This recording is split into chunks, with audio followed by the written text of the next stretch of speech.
everyone. My name is Keane.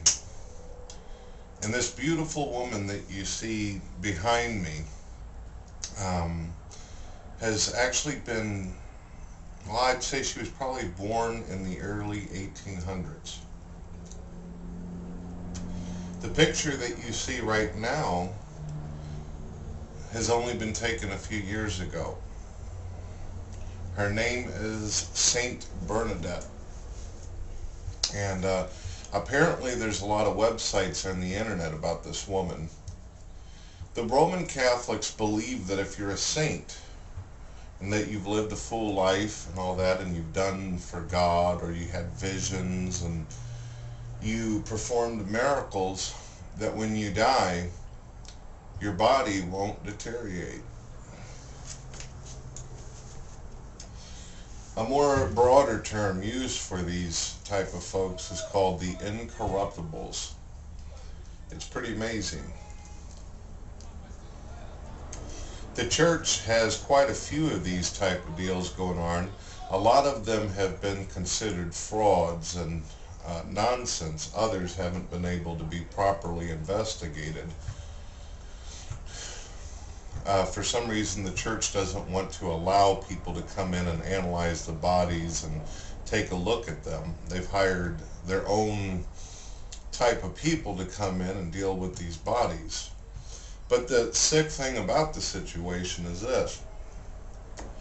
The church likes to put the bodies out on display in some of their cathedrals. If you look up on the net for incorruptibles or saints that have not decayed, you're going to find, I would say, probably over 30 to 40 bodies that are just out on display for the viewing public to come look at.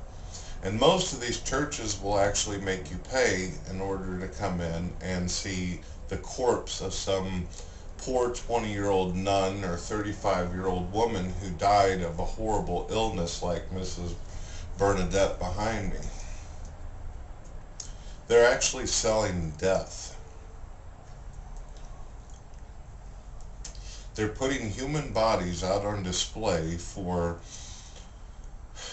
actual, just anybody who just wants to come in and stand over it and stare. Like it's some kind of Christmas tree with ornaments on it, a corpse.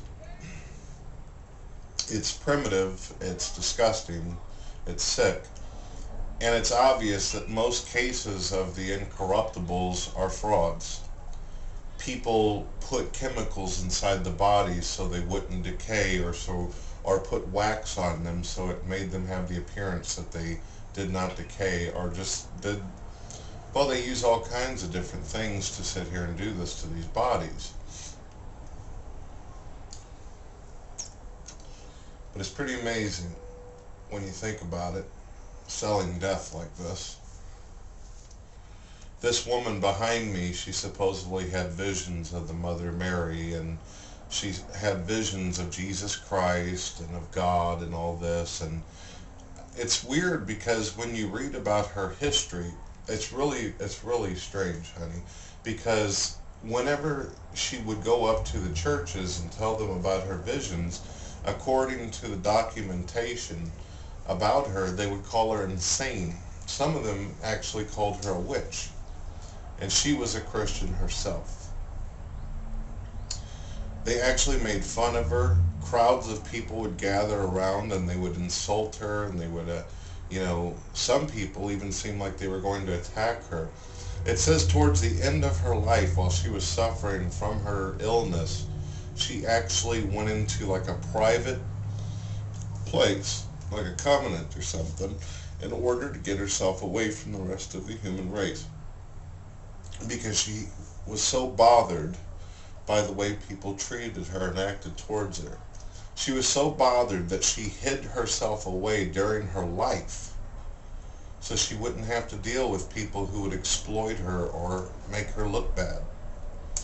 And now, for over 100 years, the church has exploited her by having her dead body laying out for all to see.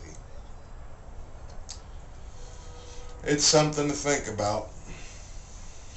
Well, you've been listening to Keane, and I'm no saint. So I don't suspect you'll see me out on display.